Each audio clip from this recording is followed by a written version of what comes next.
Friends, welcome to my channel. आपण आज बनवूया कंटुरल्याची भाजी। पावसाळा सुरू झाला आहे, त्याचबरोबर वेगवेगळ्या प्रकारच्या रानभाज्या सुद्धा मार्केटमध्ये दिसायला लागलेल्या आहेत। त्यामुळे अशा प्रकारे कंटुरल्याची भाजी एकदा नक्की बनवून बघा, तेवढीच पौष्टिक आहे। तर हे बघा, मी तर कंटुरले आणले होते। कंटुरले थोडे मोठ्या साईजचे असल्यामुळे यामध्ये बिया निघालेल्या भरपूर, त्यामुळे मी आतले बिया पूर्ण काढून घेते। तुम्ही जर कवळे कंटुरले आणले तर त्यामधले बिया काढायचं काम पडत नाही। तर अशा प्रकारे मी आधी कंटुरले स्वच्छ धुवून घेतले, त्यानंतर आतील बिया काढून घेतल्या आहे।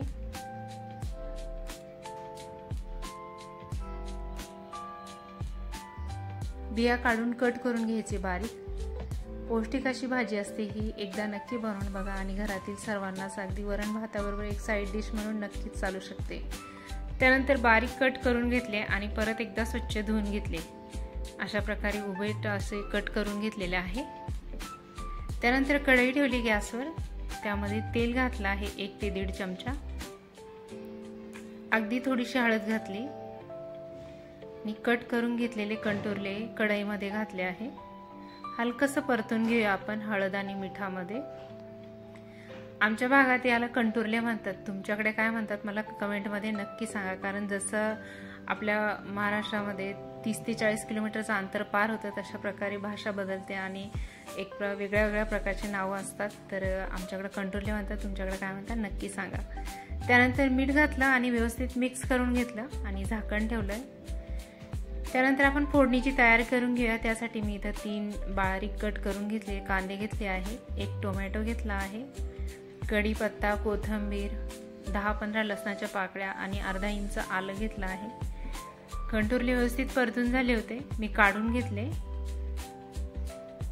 आणि सर्व जे आपल्याला फोडणीसाठी लागणारं साहित्य आहे ते तयार करून घेतलं आहे। आलं लसूण ठेचून घेतलं आहे खलबत्त्यामध्ये।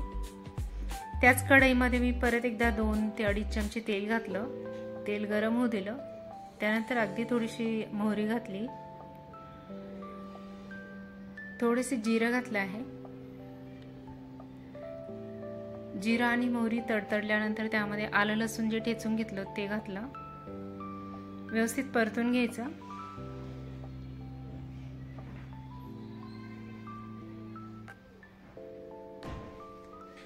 मिक्स करून घ्यायचं चांगलं। त्यानंतर यामध्ये कढीपत्ता घालायचा आहे।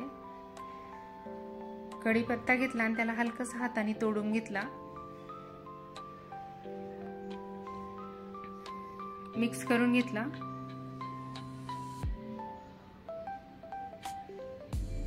त्यानंतर बारीक कट करून घेतलेला कांदा मिक्स करायचा।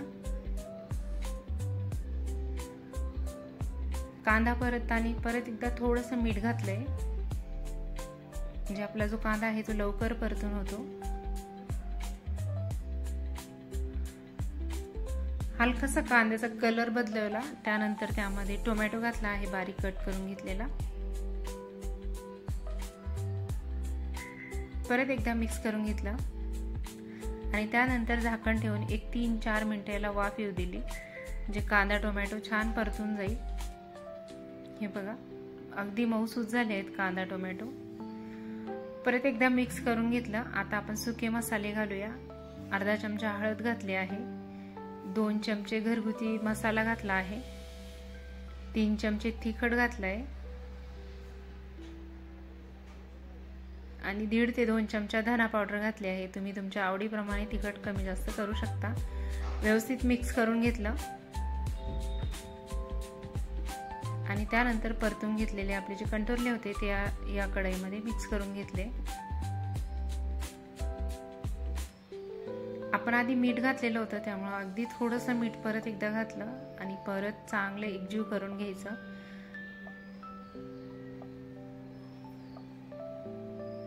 आणि 5 ते 7 मिनिटांसाठी भाजी व्यवस्थित वाफवून घ्यायची, मध्ये मध्ये मिक्स करत राहायचं। कंटुरले जाडसर असल्यामुळे यामध्ये मी अगदी थोडंसं पाणी घातलं आहे, म्हणजे कंटुरले छान मऊसूत असे शिजून होतील। आणि बारीक कट करून घेतलेली कोथिंबीर सुद्धा वरून घातली। झाकण ठेवायचं आणि मध्यम आचेवर लो टू मीडियम फ्लेवर हे कंटुरले शिजवून घ्यायचे। एकदम छान टेस्टी अशी भाजी तयार होते। वरण भाताबरोबर एक साइड डिश म्हणून नक्की बनवू शकता। भात, भाजी, भाकरी किंवा चपाती बरोबर आपण सर्व करू शकतो। अगदी अमेझिंग आणि टेस्टी अशी होणारी रेसिपी आहे. बनवून बघा. आपल्या आसपास ज्या भाज्या अवेलेबल असतात त्या सर्व बनवून घरातील सदस्यांना खाण्याची सवय लावण्यासाठी सर्व काही बनवायचं आणि त्यांना नक्की एकदा ताटामध्ये वाढायचं. त्यांना सुद्धा सर्व खाण्याची सवय नक्कीच लागते. व्हिडिओ थोडा जरी आवडला असेल तर लाईक करा. चॅनलवर नवीन असाल तर सबस्क्राईब करा आणि सबस्क्राईब केलं असेल तर थँक्यू सो मच. अशा प्रकारे गरमागरम चपातीबरोबर भाजी सर्व करा. आणि चॅनलला अजून सबस्क्राईब केलं नसेल तर नक्की सबस्क्राईब करा, लाईक करा, शेअर करा. तुमचा अमूल्य वेळ देऊन व्हिडिओ बघितला त्यासाठी खूप खूप धन्यवाद. परत भेटू आपण नेक्स्ट रेसिपीमध्ये. Thank you so much.